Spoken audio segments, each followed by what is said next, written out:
સમાચાર એટલે ઝડપ અને ઝડપ એટલે અમે. કવરેજમાં ક્યાંય પાછળ નહીં, હંમેશા એક પગલું આગળ. દેશ દુનિયાના સમાચાર, રાજનીતિ, સમસ્યા, વ્યાપાર, રોજગાર, તમામ સમાચારો પર રહેશે અમારી નજર. ગુજરાતની દરેક ઘટના તમારા ફોનમાં સૌપ્રથમ માત્ર V18 ન્યૂઝ પર.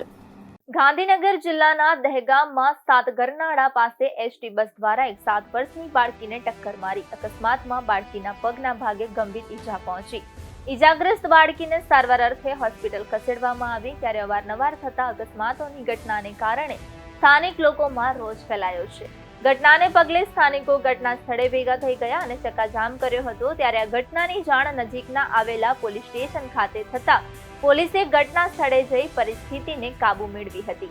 ઈજાગ્રસ્ત વિદ્યાર્થીનીને પ્રાથમિક સારવાર અર્થે દહેગામના સરકારી દવાખાને લઈ જવાયા બાદ વધુ સારવાર અર્થે અમદાવાદની સિવિલ હોસ્પિટલ ખાતે મોકલી આપી હતી.